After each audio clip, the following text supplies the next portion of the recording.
Ladies and gentlemen, welcome to the Tim Dillon. Happy 4th of July. It is America's birthday. I think it's 250 years that we've been doing this thing, and we're still doing it.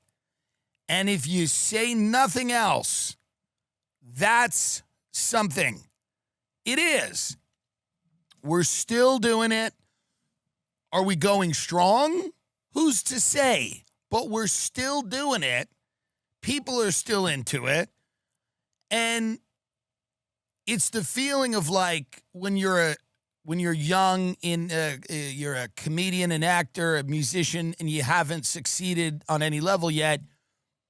Your relatives, when you go to a Thanksgiving or a Christmas or Hanukkah or Kwanzaa, whatever you do, your relatives go, you still doing that? Still doing that? Still doing that comedy thing? You still doing music every now and then? And that's their way of saying, interesting. And that's kind of, this is 4th of July. Still doing that? America? Still doing that? Okay. Interesting. But we are. And we're goddamn proud of it. I'm proud of things about this country that other people aren't proud of. I think we all have to find things about the country that we like that aren't things that other people would even associate with good. Like the way when a fast food drive-through line moves, when it moves, and it doesn't look like it's going to move, when you get in it and you go, oh, fuck, and then it starts moving, that's good. That's something that you can look at and say, hey, that's like a really good thing. You know, when you see an old friend somewhere and they look haggard and you feel a responsibility to reconnect with them in a meaningful way, and then you remember you live in America, and this includes cousins, brothers, and sisters, by the way. It's anyone you've ever known. When you see them and they don't look great and their life is in some kind of crisis, and there's a little bit of you that goes, I should care about this person and help them because you live in America and you're able to just get back in your car and drive away, that's good. That's good. You should look at that and go, that's maybe harder to do in other places where people live in small little towns and villages and you see people a lot and you feel some shared responsibility for them. But here in America, you can get in your car and drive 100 miles away from a family member or a friend in crisis who needs you. That's good.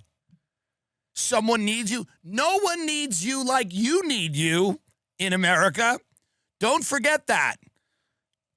As much as you want to help people, and as much they will only resent you for it because it is America. In another country, they might go, thank you for this help. I will forever tell the tale of your generosity and charity. But in America, they will resent you for helping them. So you're freed of that responsibility. Get back in your car, drive away. And that's good. That's an American value. An American value is seeing someone in need and leaving. Not because you don't want to help them, but because you realize it's not going to do anything. It's not going to do anything. You get someone a job, you stick your neck out, you go, they've fallen on hard times, they need a job. What happens 2 months from now? Someone calls you and goes, why did you saddle me with this loser? Why have you destroyed my life with this fucking zero? So what you have to do is, I know you want to help. It is a deeply human instinct, but there's another instinct, and it's America.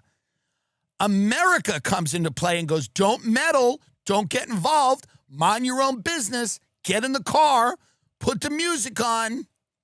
Don't help anyone, not even your children. Your children need help? Fuck them. They got to figure it out. The only person you should help in this country is someone you're having an affair with because they have leverage on you and they may tell your wife. If they tell your wife, your whole fucking life ends. Help them. Get them a job.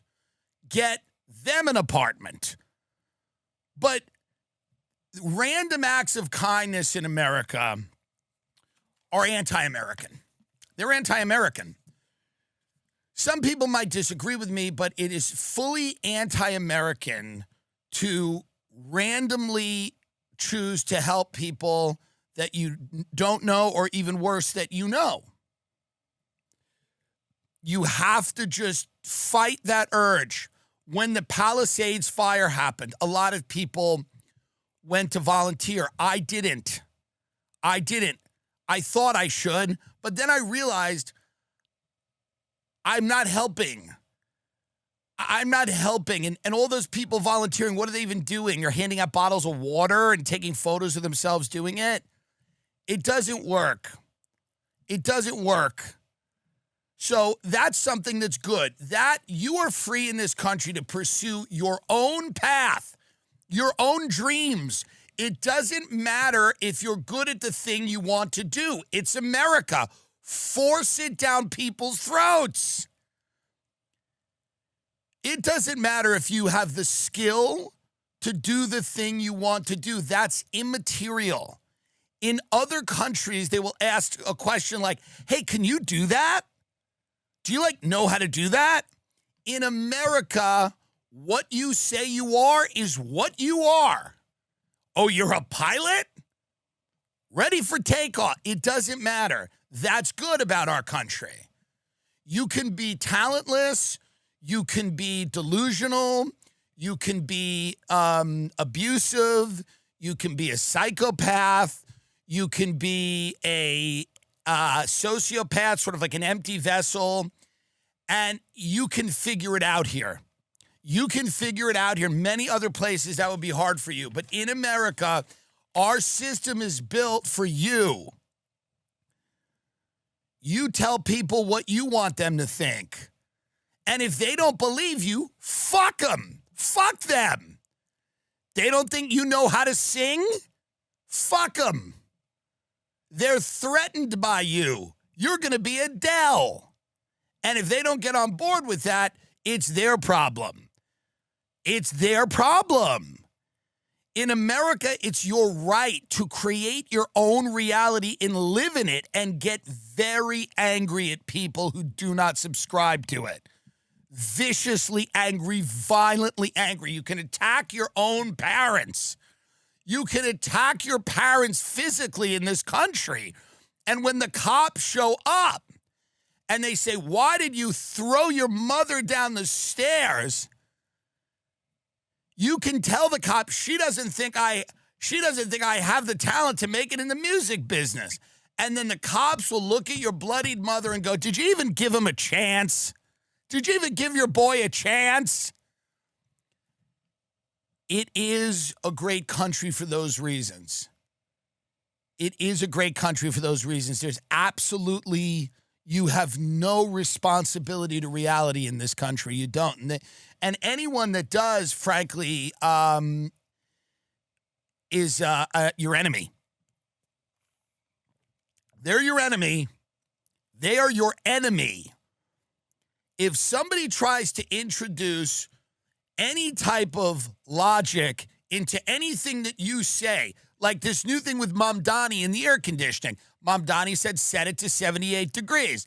There's a bunch of people that are mad at him. He's a communist. This is what communism looks like. Because it's 97 degrees in New York City, and people are angry.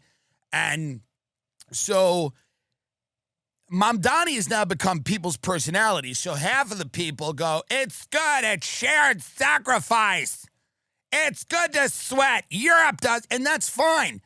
And then the other people are like also insane, going like, this is communism, 78 degrees. And the American answer is just, you don't do it. You don't do it. You don't set it to 78. You lie and tell people you did. That's the American solution. We're losing the country. You're supposed to make a post where you go, I think it's a little ridiculous that people can't set it to 78. You know, there's hospitals in this city, and we need the energy. They need to conserve energy for people that really need it. And then you turn your thermostat down as low as it can go to the point where you're cold in your own house. I'm cold in my own house. I'm wearing a hoodie. I have a tiny kitten. He shivers, and he goes, why is it so cold? He talks. He goes, why is it so cold? And I go, because we're making a point that we deserve this. We're Americans. I'm sitting right now in a freezing house, and I hope the grid goes down, and I hope everyone dies. I will not turn my thermostat up a minute if Mamdani said NYU Langone just went down and all the babies in the incubators are dying. You know what I would do? I'd sit on my couch with a hot chocolate in a hoodie with the thermostat as low as it can go. Happy 4th of July. Those babies better figure it out. You better take those babies somewhere else. This is America. I don't know those babies in incubators in the hot. There's the old age home, the generator. It's all fucked over there. It's hot. They're dying. They're passing out of heat stroke. If you could just turn your thermostat down, the old age home is go. The old age home? What? I sit on my couch with a hoodie, hot chocolate, a shivering little kitten.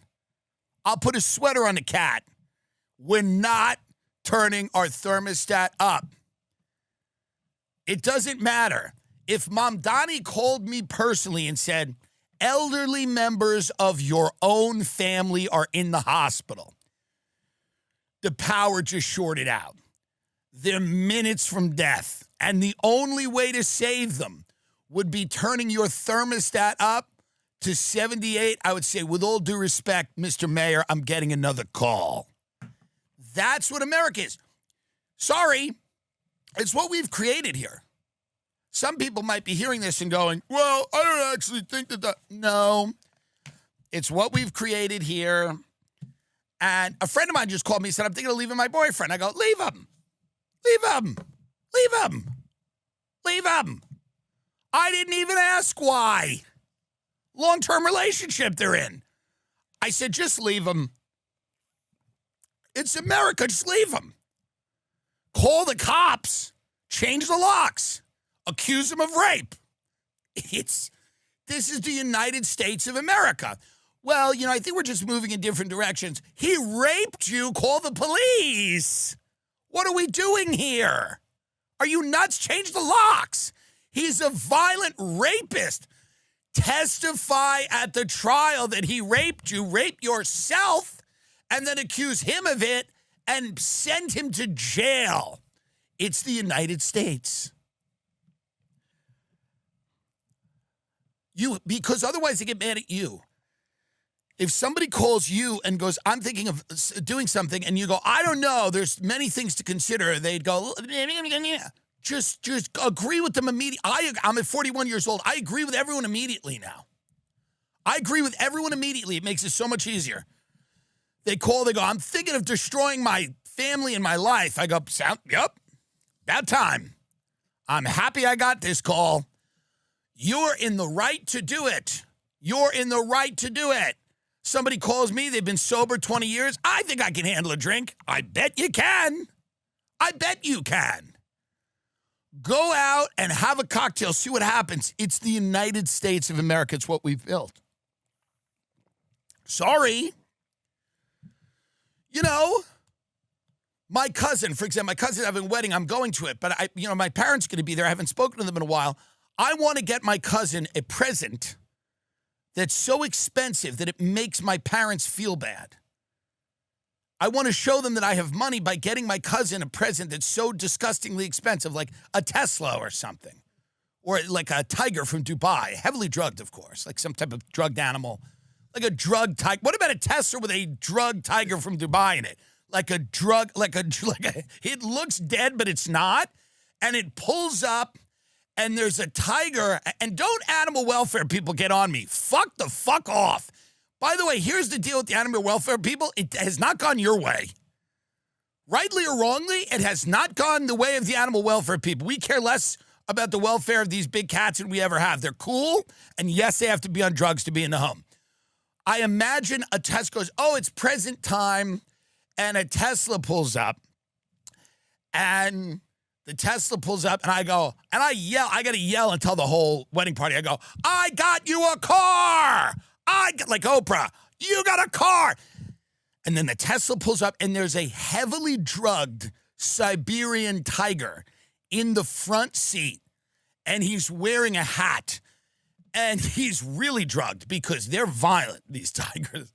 He's really drugged, so he pulls up, and I roll the windows down, and you see this Bengal tiger, Siberian tiger, whatever, his big paws and his head, he's like hanging out of the Tesla, and he's foaming a little bit, but his eyes are still open, he's alive. And I go, and I got you a tiger. I got you a car and a tiger. And people at the wedding party go, that must have cost a fortune. I go, not for me. Not for me. It was nothing to drug this animal, illegally ship it here, put it in a Tesla, and drive it to this wedding. It was nothing. That's what I want to do. That's what I'm trying to do. I love Ultra pouches. It's a nicotine-free pouch, zero nicotine, zero caffeine. I love Ultra pouches. I'm telling you. You want to be focused? You want to have energy? You want to be sharp? You want to be smart? That's why I started using Ultra pouches. They're a complete game changer for my focus and energy levels. I've been using them for months. I love them, and I can't believe they don't have nicotine or caffeine in them. What exactly is in them? L-theanine, alpha-GPC, vitamins B6, B12, Affinity PX, a cleaner, smoother energy boost in caffeine. I'm telling you, give it a shot. Get off the coffee, get off the nicotine, and get on this. Get on it, baby. 90% of users saw significant improvement in their overall focus levels. Calm, steady flow state focus. Enhanced memory, smooth energy, mood balance. All with zero nicotine and zero caffeine. Trusted by athletes, entrepreneurs, and engineers around the world. What's your favorite flavor? Well, now that you ask, I like Blue Raz. It's sweet, but it's also tart. You get it? It's sweet and tart. Ultra's ultimate guilt-free pouch, delivering instant focus and mental clarity without nicotine or caffeine. New customers can use code Tim Dillon to get 15% off. TakeUltra.com. That's TakeUltra.com for 15% off with code Tim Dillon. After you purchase, they will ask you where you heard about them. Please support our show and tell them our show sent you. But this is the United States. This is our 250-year anniversary. We have to understand what we've built here, and we have to enjoy it and actually celebrate the parts of it that other people don't like. The negatives in our country, oh, everyone's fat because we have the bomb food. Nobody's got food like we do. We have food where people kill them. They kill themselves with it. They kill themselves with that's how good it tastes. Yum, yum. Do you know how good our food is? Do you know how good, I had some fast food in UK. When I was in London, I had Taco Bell. I tried there at McDonald's. And you know what I said? I wouldn't kill myself with this. This isn't worth the desecration of my body, the destruction of my soul. But then you come here and you go to a Taco Bell in the suburbs. I mean the burbs. You can't do it in the city because the migrants, when they're making it, don't give a shit, by the way. And that's why I think we got to limit that. When a refugee can make a quesadilla the way a suburban Hispanic can, then we'll talk. But you go to a Taco Bell in the suburbs and you have that first bite of a chicken quesadilla when you are drunk and high and probably both, and you're in the front seat of your car, pedal to the metal because it's the United States. And you just dropped your son off at his mother's house after the play date, which consisted of you showing him guns. And then you go through the Taco Bell drive-thru because you're limited on funds. And you take that first bite of a quesadilla with that hot, gooey cheese. You don't know what's cheese and what's sauce. It's perfect. That char on the outside. You saw that fat little torta woman press it. I like watching it get pressed, that fat little torta. Tss, that chubby little torta woman. And then you have the char, and you have that creamy jalapeno sauce, and you say to yourself, I'll kill myself with this. I will eat this until I'm dead. That's why our country rocks, because people eat food until they die, because it's so good. My mother used to take me to a place called Old Country Buffet. It was in Levittown, Long Island. We would eat. I would bring a friend. We'd eat for 2 hours. There would be multiple. You'd keep going to the buffet. And I was a young child, I don't know, 11 or something, young. You would go to the buffet and you'd keep going. And at the end, they had a chocolate pudding cake. And you'd put ice cream on top of it. And then my mother drove a van. And then on the way home, I would pass out almost. I would damn near pass out like a junkie that's being driven to a rehab from the amount of sugar and fat and salt that was consumed at this place. And some people in other countries would go, oh, that's actually child abuse. It's not here. It's a celebration of the culture that we've built. Our food rocks. People, it's so good. Hey, if our food's not good, why are people dying because of it? That doesn't mean it's bad.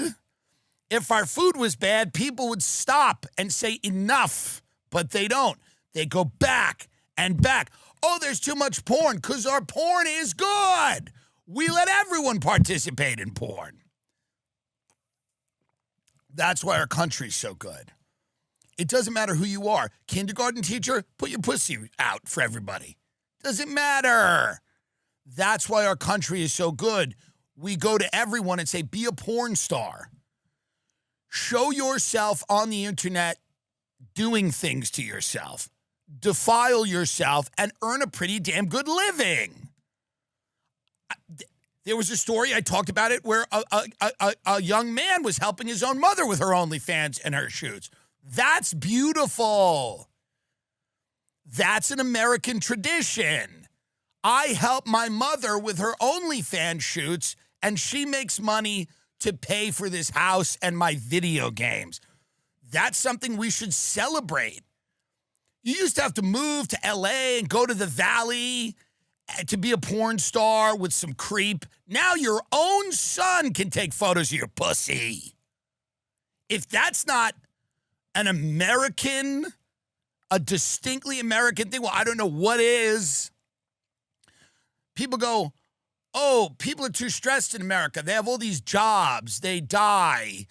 They collapse from exhaustion, from anxiety. They have nervous breakdowns. They have mental breakdowns. They don't have health care. They don't have any peace of mind. You know what?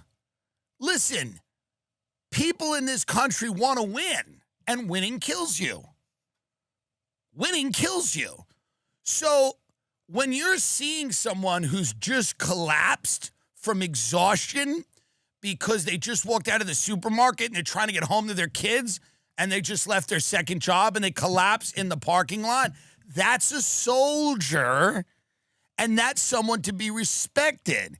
And if they pass away and they leave this earth with a rotisserie chicken falling out of their hands because they have a cardiac incident or a stroke because they're so stressed out that they can't pay their bills, and when they collapse and the last thing their face hits is that pavement and that rotisserie chicken bounces, it's the last thing they see is that discount rotisserie chicken. As the life leaves their eyes, they just see that rotisserie chicken that was on sale tumbling out of its plastic container, free to be ravaged by a local raccoon, a couple of cats, or a homeless person. The last thing they see is that is a soldier who died and left it all on the field. Why would we hate that? Why would we try to change that? There's nothing better than sitting in a big house in this country alone and thinking about killing yourself. A 6,000 square foot McMansion on a cul-de-sac alone because your wife and kids have left, sitting there with an 8-ball of cocaine on a glass table and a big screen TV, watching UFC at the White House and thinking, why don't I just blow my brains out? That doesn't happen in other countries. You don't have it. We have such an amazing... Number one, just the size of the home, pacing around, empty room, doing bumps in empty rooms where you thought children were going to live. Gacked out of your face, thinking if you should go get the gun and end it all, but you don't. That's America. A large home to pace around in when you are lonely, and then you start cooking up schemes. I'll make all the money. I'll figure it out. Should we pitch a reality show? Maybe we're a reality family.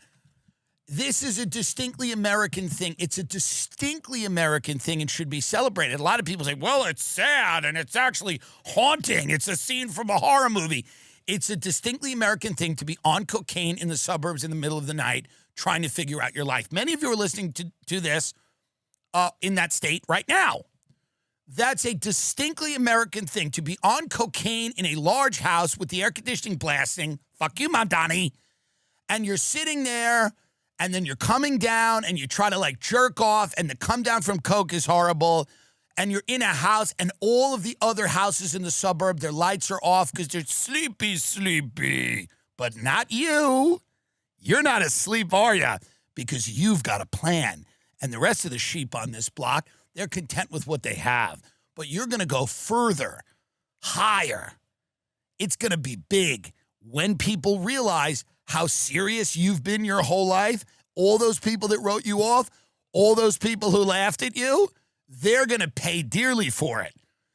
Sitting in your backyard and having those thoughts, high on cocaine in the suburbs, in a home that your wife and children have left because you have violent tendencies, is a distinctly American and beautiful moment. And so what if people in fucking Sweden don't get it? Who cares? Oh, Norway doesn't get it? Making your children stars at the expense of their mental and physical health is a distinctly American thing. I don't care if it's in athletics. I don't care if it's in Hollywood. Telling your children that they must be great at a young age, separating them from their childlike wonder and forcing them into a capitalist consumer economy where they then have to consistently prove that they are better than other children so you can live vicariously through them, then eventually hate them and steal their money, is a distinctly American thing, and it's amazing. Children in the workforce, yes or yes, I'm bullish on it. Standing in the bleachers, watching your child in sports and going, if they're going all the way, they're going to the Olympics, seeing your child in the school play and going, this talent is wasted here. It's wasted here. Let's force them to commodify this now. That's America. That's America. Eating dinner with your daughter and going, you like being on stage, don't you? Yeah, yes, I do. Do you want to be a star? What? A star, like the people on the TV. I want to be on TV. Do you really want to be on TV? Yeah.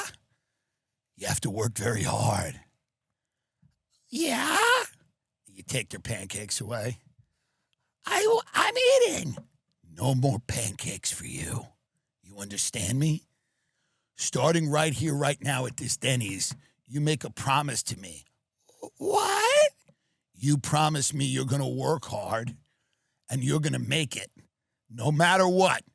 There's going to be long nights of doubt. What? You're not going to see your friends anymore. Why? Because you're a star and they're not. I don't like this. That's weakness, and I won't have it from you. Tomorrow we're going to sign you up for 75 dance classes a week. It's going to end gymnastics. It's going to stunt your growth. In fact, you're going to stay the exact same size you are right now. It's going to stunt your growth. You understand me? No. You're going to go to dance class until your feet bleed. What? You're going to go to dance class until your feet bleed. And you're going to be a goddamn star. I don't want to. You don't have a choice. It's what you were born for. That's America. That's America. And Trump understands all these things. Trump sells to the people. These are the people. Trump gets it. Polymarket goes, will Trump be impeached before his term ends? Well, what chance? What do they have there? I hope it's a 68% chance. I imagine he will, but he'll survive it. He'll probably survive it. The people I've just described here they're the country. These are and Trump knows that. And he sells to the people, the good people of our country. The good people. Trump knows how to sell to them because we're a country where people still believe in things. Sorry, Europe. People still believe in things. I'm telling you right now, Ridge wallets are amazing, but they have so many products on their store. If you go to ridge.com/Tim Dillon, I mean, the charging cases and the wallets and all of this stuff, the Ridge power bank. I mean, you want to talk about durable? You want to talk about durable for a minute, buddy? You want to talk about durable for 15 fucking minutes? It's durable. You understand? Look at this cup. That's not durable, is it? It is kind of durable. I thought it would. It's ruined now, but it is tough to get it to go fully down. I don't want to hurt my hand, but you see what I'm doing to this cup? You're beating it. If this was a Ridge cup, my hand would be fucked because Ridge is where it's at. Ridge wallet, Ridge power bank, all of the things that you need, they're badass, they're available in matte olive, base camp orange, matte black. This isn't like I bought it at the airport, okay? These are real products for real people living real lives that need durable products to keep their money, to charge their phone. I mean, 5 ways to power. You can find Ridge Power Bank at Best Buy, or our listeners get 10% off. Ridge.com, code Tim Dillon. Ridge.com, code Tim Dillon at checkout. Just head to ridge.com and use code Tim Dillon and you're all set. After that purchase, they will ask you where you heard about them. Please support our show. Tell them our show sent you. Get Ridge now. Do it. If something's been off in the bedroom, you're not the only one. A lot of guys wait longer than they need to take action. The difference now, getting real treatment is simple. And through HIMS, it's 100% online. ED is way more common than most guys think.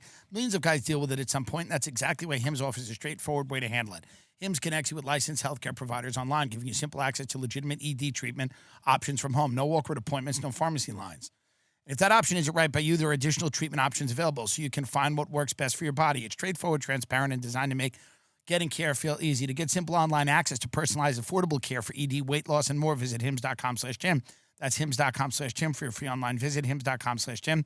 Prescription required. See website for details and important safety information. Sildenafil is a generic version of Viagra. Viagra is a registered trademark of Viatris, Viatris Specialty LLC. HIMS is not affiliated with or endorsed by Viatris. The Taylor Swift and Travis Kelce wedding is going to take place at Madison Square Garden. So many people whose maturity stopped at summer camp, who have riddled themselves with pretend anxiety disorders, have diagnosed themselves with fake autoimmune diseases, have refused to grow up for whatever reason, are invested in, they emotionally and intellectually froze when they were at some 8th grade block party. People like that, people with that capacity are, and I'm not saying you can't be a fan of Taylor or whatever, Travis. I'm saying the people that are overdoing it out there, the people that cried at her engagement, the people that are sick, they live amongst us, but they're ill. Those people this is Woodstock for them. This is January 6th for them. For those people who their attachment to this woman and by the way, it's like there's the same thing with people who feel this way about Trump. Like this guy came into their lives and saved their life. I know people like this. Trump walked down the escalator and their life was saved. They can't imagine a world where he's not in it. And Taylor Swift has done this to people. That Eras Tour saved people's lives, okay? They went to that thing. Many of them went multiple times. They drained their bank accounts. They, sold their frozen embryos that they were going to have make into children. Whatever they did, they went to see this bitch. God love her. God bless her. And they stood there in the arena, and they go, I remember the first time I heard this song. And usually it was, I was in 9th grade. I had a crush on a guy. I heard this Taylor Swift song, and that's where I froze. Emotionally, I froze right there. I was like, I don't want to hear nothing about nothing else. This is where I'm. And now they're 40, and they're still that person walking around 9th grade, listening to the song, and those people, this wedding for them is going to be a big deal. It's going to be a big, big deal. And if Israel wants us back on their side, they will bomb this wedding and blame it on Iran. And look out for that, it's coming. There's discussions, there's high-level discussions in Israel going, should we bomb this thing and blame it on Iran? Because it's the only thing that'll unite everybody. It's the only thing that'll get liberals, conservatives, the only thing, and listen, I obviously don't want it to happen, but as false flags go, the Taylor Swift wedding's it. Breaking news. The Taylor Swift MSG nuptials have been attacked by Iran. Casualty numbers are mounting. We haven't heard from Taylor or Travis's representatives, but we fear the worst. Trump has ordered a nuclear strike on Tehran in retaliation. It's the only thing that we can do here. It's the only thing that we can do. If you do a false flag at the Taylor Swift event, I'm telling you, you will get everyone back. I don't want it to happen. I'm just saying 9/11 won't even matter anymore. You do another 9/11. People won't even care. Oh, a bank got blown up? Can you imagine now, a 9/11 now? Oh, a bank got blown up? Good.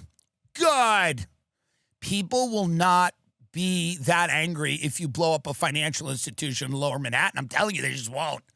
They just won't. Shoot up L.A., nobody cares. You know what I mean? You do something in Nashville or Texas, the other people aren't going to care about that. Taylor Swift's wedding's the only one. It's the only one. Now, obviously, I'm not saying they should do it. But it's very hard now to pick a target that's going to unite people, because if they light up a building in Lower Manhattan, it's not going to work. Oh, a couple of white guys finally got burned alive in their bank. It won't, I won't even be that mad about it. And I work in one of those buildings in Lower Manhattan. I won't even be that mad about it. If they blew this building up now and we were all on fire and I walked to the window to throw myself out of it, I wouldn't even be that mad. Truly. Not madder than if I found out it was T-Swift. I don't even think I'd be that bad. If I died in a terrorist attack, the level of anger I'd feel wouldn't even be that high. I get it. I agree too much with the terrorists now.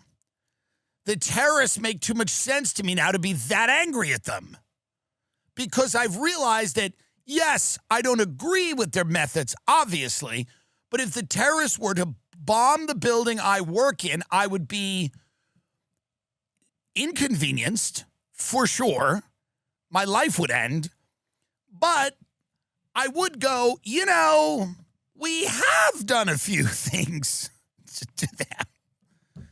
And but still proud to be an American and knowing that we're going to kill and nuke them, and that's okay too. That's what America means. America means lying in the rubble of a building being attacked by terrorists, understanding why they did it, not being super mad at them, but also understanding that your government will respond with an crazy amount of force and nuke the whole world, and kind of being happy about that too, because everyone's playing their role. America's about playing your position, understanding your role. As I lay there in the ash of a smoldering building in Lower Manhattan, I think to myself, I'm playing my role. I'm getting burned alive in order to build some type of consensus amongst other people in my country that we need to use nuclear weapons in a place I've never been. Fine, it's okay, it's what it is. It's why we have frozen yogurt, I guess.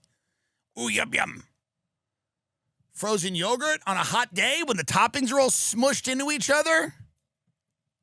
How could you be mad that you might have to give your life for that by being in a building in Lower Manhattan while it's set on fire? By maybe your own government, who knows?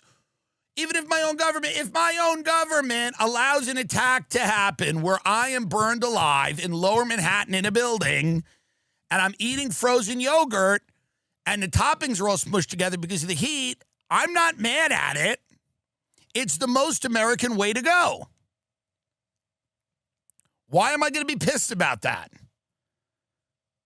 It'll suck. I'll feel bad. I'll feel bad for the Mexican janitors who really don't know what's happening. I got to explain it to them in the last 4 minutes of our lives. You go, listen, we've done a lot of, listen, here's why this is happening. Sit down. Maria, sit down. Let me explain to you. We've fucked up. Oh, the fire is coming to here. Yes. But let me explain to you. We have a long history of this. What? It's a lot of people say Nam. A lot of people say the Gulf of Tonkin. You know about that? Oh, what? The Vietnam? Is the Vietnamese doing this? No. This might be Arabs, but it might be Arabs hired by Israelis or by us, or it might be real Arabs. It could be fake Arabs. It could be American Israeli Arabs. I don't understand. Oh, Maria, I wish we'd started this a few weeks ago. God, it's so complicated.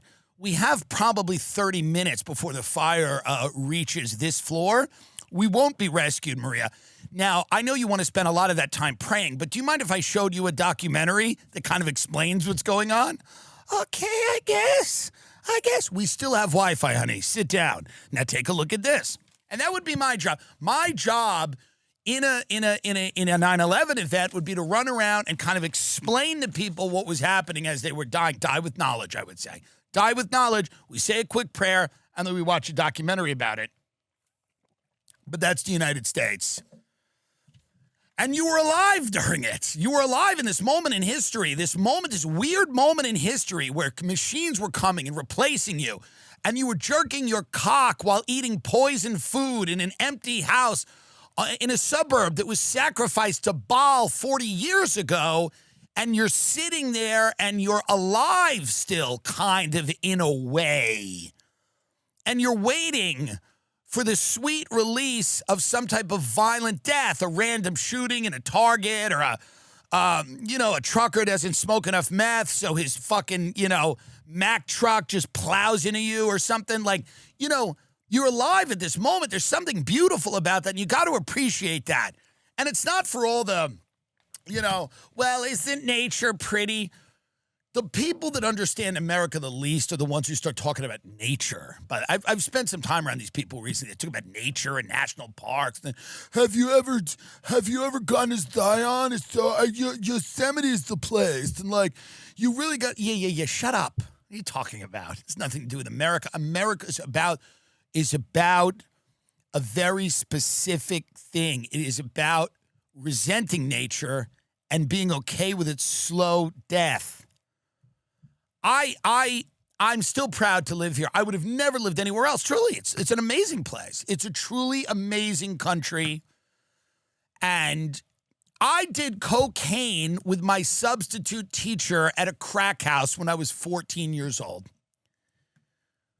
We recognized each other as we were doing cocaine. I was 14 years old, and she was a sub in my school district. And we were hanging out at a crack house that was owned by the mayor's son. Okay? My best friend's mother was a woman who, a lady of the evening, as they say, who saved enough money to buy a share of Berkshire Hathaway A stock, Warren Buffett stock. You know that guy who owns Dairy Queen and lives in Omaha, Nebraska, where all the pedophilia happens? Anyway, not saying anything. Don't sue me.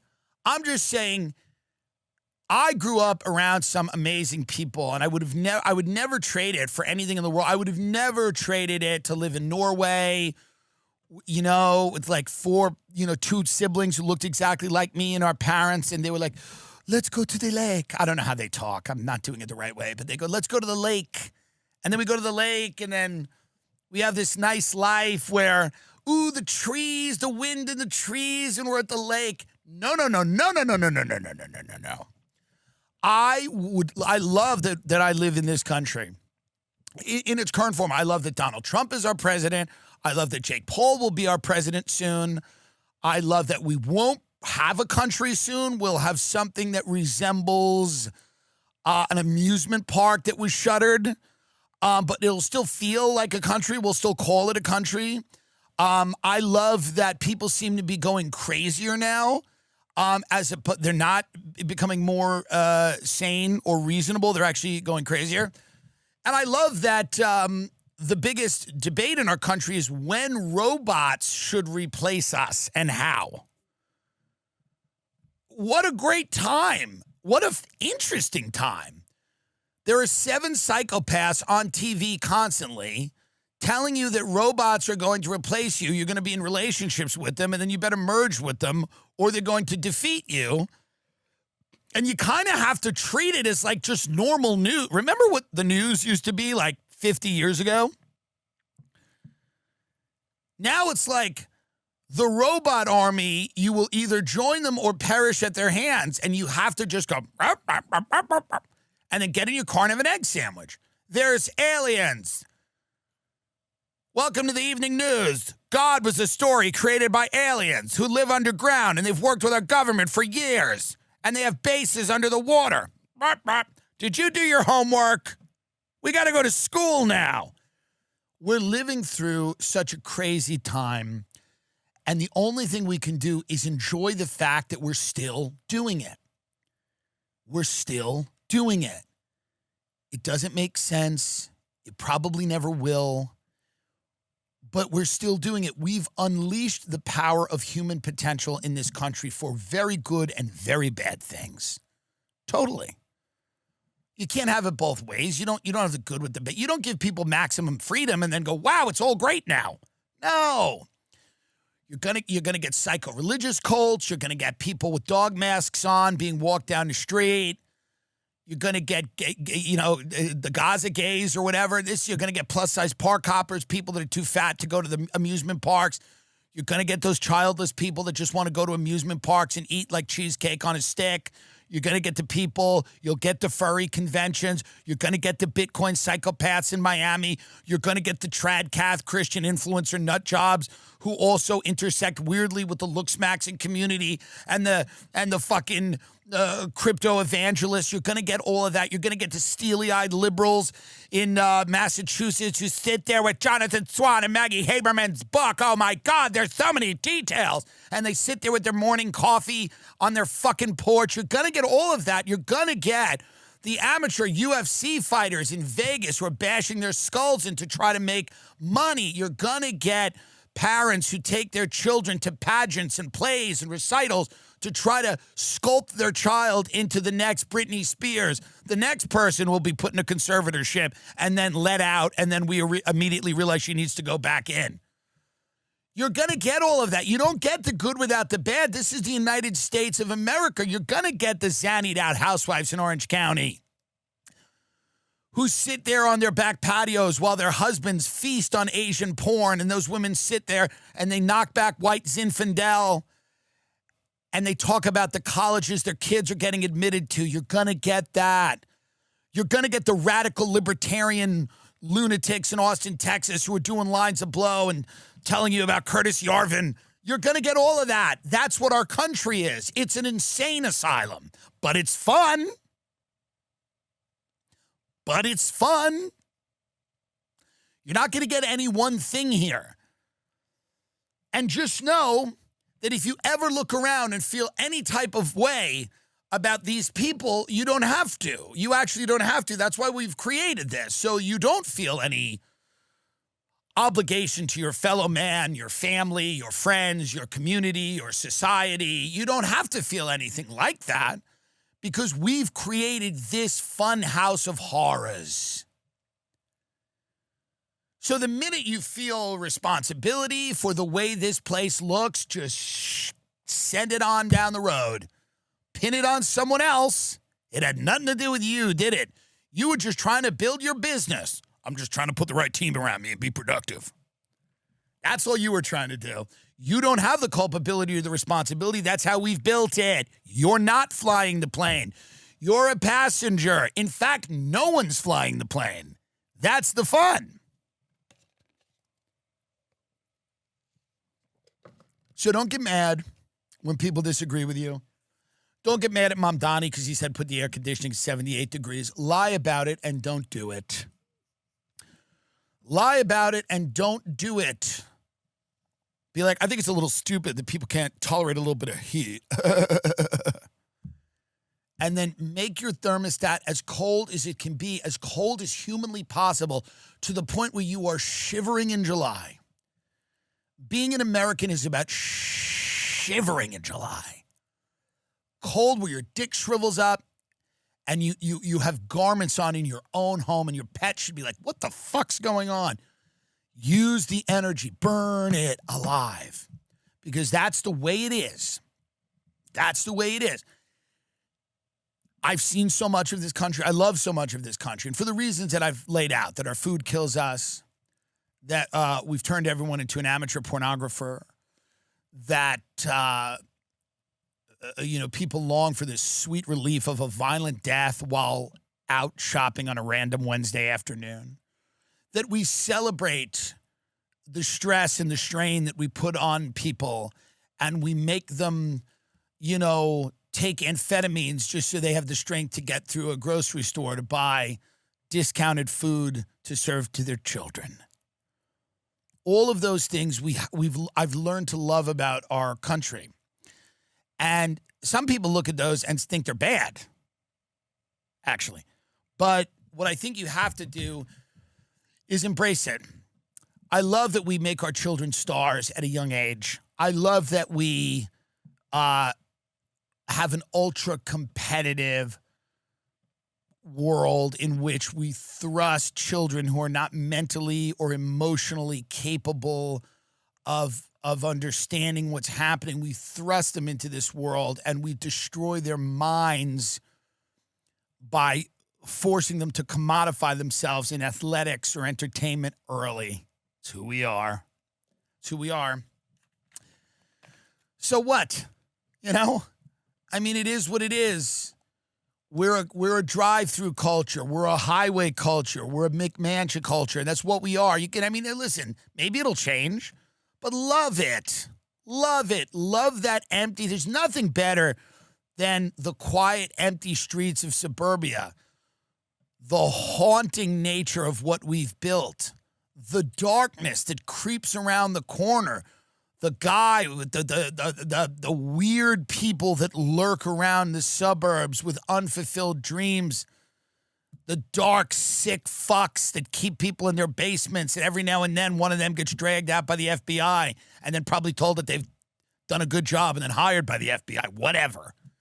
I'm just saying there's nothing better than the American suburb, the vape shop, followed by the ketamine clinic, followed by the fucking Carl's Jr., followed by the acupuncture studio, the Pilates studio, the Reiki yoga healing place, the psychic, the fucking Goodyear tire, the McDonald's, the fucking convenience store, the church, the Denny's, the rehab, the strip mall with the financial professionals, the advisory. There's nothing better than the American suburbs. Nothing better than the vacant American city. The emptiness of Cleveland, Ohio. You hear something in the dark, howling in pain. Some people would think it's some type of animal or something that escaped from another dimension, but you know better. It's a veteran. It's a veteran who we wouldn't give health care, who's reliving the trauma of a war he shouldn't have fought. You know exactly who it is when you hear that. No Stephen King novel here. No aliens, no shapeshifters, no interdimensional beings. Just people who've given all for the country and immediately were spit on and turned into monsters when they return. You know it. Head for the car. Get the kids in the car.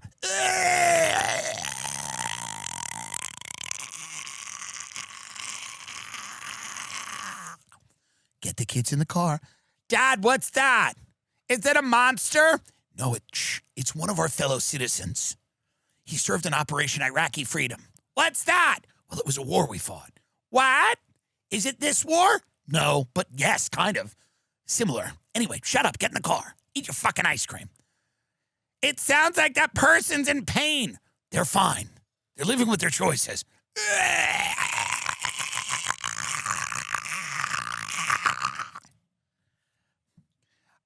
They sound like they're behind the dumpster. And you see them. You see a vision of someone behind the dumpster. You see a shadow. You know, it's this kind of thing. This kind of, it's kind of lurching. And it's coming closer to you and your family. And you put them in the car. You put your family in the car. And your kids, your fat kids with their sticky little fingers are in the back. Daddy, hurry up. The monster is coming. And your wife, who's cheating on you in the front seat, is like, this person sounds disturbed. Perhaps you should drive a little faster. Perhaps you should drive a little faster. And you're like, in your mind, you're like, listen, you stupid cunt. If I drive faster and I hit this guy, I'm going to be all over the news. I just hit some homeless guy in my fucking car. Shut up. It's fine. You have to make a 3-point turn in an alley and then go back out the other way to get back on the highway. And you see this thing, this half man, half beast kind of lurching towards you. And it's, you could kind of see it. And it's odd. It's a strange creature. And your kids are staring at it. And you're very concerned about what's about to happen here, And you have two choices. One of them is to drive slowly through the alley and see this creature, see this thing that you're pretty certain is one of your fellow citizens. You don't really believe in ghosts or monsters or werewolves or ghouls. You know exactly who it is. It's an American that you've thrown in the street. And you go, well, if I drive slowly past this guy, there's going to be all these questions from my fucking kids and my wife. It's like, do I want to spend the next 30 minutes? Because you went to the 4th of July celebration in Cleveland. It was kind of mid. It's kind of mid. Not great. Not great, but you got to do things with your family. You and your wife are both cheating on each other. But you got to do things with your family to keep this up, largely for your parents who pay for most of your life. They're still giving you money. And if any of your affairs come to light or if you get a divorce, your parents have already told you they're going to cut you off and you'll have to figure it out. The fact that you have this family is the only reason they're still giving you money. So you're in the alley and you go, do I want to spend the next 30 minutes explaining Operation Iraqi Freedom to my children? So you begin to accelerate down the alley quickly. And instead of your wife saying, what are you doing? She simply grabs your arm and grips it because she knows what you're about to do and she knows it has to be done. She grips your arm and she grabs it and applies pressure, but not to say stop. Not to say stop. To say, I'm with you. Yes, we're cheating on each other, but I know what you're about to do. You're about to accelerate this car and kill this veteran, putting it out of its misery, and I'm with you. But she silently just grabs your arm and applies pressure like, let's do this, Daddy. Let's do it old school. And your kids in the back shout, faster, faster. And they can see that you're going towards this man at full speed. Faster, Daddy, faster. Your little daughter, she's sick. She just starts yelling, kill him, Daddy, kill him, kill the madman, kill And you're going faster and faster and faster. And then finally, and this man doesn't try to go to the left. He doesn't try to go to the right. There's maybe 2 feet on either end. He doesn't run out the alley. He's staring at you. You see his face in the last few seconds. He's covered in dirt and in soot. And your 6-year-old daughter is yelling in the back of the car, "Kill him, Daddy! Kill him! Kill him, Daddy! Kill him!" And your wife is holding your arm and applying pressure, and you can feel her nails, and you can feel her pussy is getting wet for the first time in years for you because you're about to commit a murder. And then you see the man's face. You see his eyes right before you make contact, and now you feel not only good about killing him, but justified. And his face is saying, "Kill me, kill me." And you hit him, and he flies over your car. This thing from behind the dumpster in the vacant city. He flies over your car. And the minute you hit him and he flies over your car, your kids get a look in their eyes that no fireworks display could ever inspire in them. They get so happy and they go, "Ah!" And for a moment, your family is everything you wanted it to be. The excitement, the love, the togetherness, all of the things you thought it would be, it is in that moment when you kill a veteran in an alley to put him out of its misery. You hear a thud as you drive out of the alley, and you look back, and the man lays motionless, just a dark figure on a forgotten American street. Your children sit in the back of your car, and they're quiet, but you can see in the rearview mirror, they've got the popsicle, that rocket, popsicle all over their face, and they're thrilled, they're happy. They had their first taste of what it means to be an American. And then your wife takes her hand off your arm. She looks at her phone, and then she says to you, "We should probably take local streets, maybe be less traffic." And you go, I think we'll try the highway. She goes, "All right, try the highway." And then there's a moment of silence. And you're about to say something like, "Hey, we can never speak of this again. We can never speak of it again, that I just killed a man with our car." But you realize immediately you don't have to say that because the moment had ended. Your kids are already on their phones. They'll wonder when they wake up tomorrow if any of this was even real, and so will you. And you white-knuckle the drive back to your street, back to your house. You killed a man for the right reasons after the 4th of July celebration. And your wife walks inside, and she goes, "I'm a little tired. I'm going to head up to bed. I'll get the kids to bed." And you sit down in your living room, and it's quiet. You still feel a little bit of the adrenaline, but it's dissipating. It's dissipating, and you can breathe. You're no longer worried about the cops finding you. Nobody investigates some dead guy in an alley. You know that. You'll take your car to get fixed, claim you hit a deer. No one's looking for you, and you don't even pretend that they are. And you sit there in the dark. You lose track of time. Your wife and kids are asleep. And you start to see the sun peeking out from the trees, peeking out from over the little hills that your children call mountains. And you kind of giggle, "Ha ha, mountains. We can't afford mountains, bud." But as the sun comes up, you say to yourself, life's good. This is a great country, and it always will be. And you shuffle into the kitchen, and you hear the rustling upstairs, and there's going to be 2 fat little kids that want breakfast, and you're going to give it to them. Last night you showed them their first murder, but it won't be their last. It's July 4th, and it's your Independence Day. Thank you, everyone. Good luck.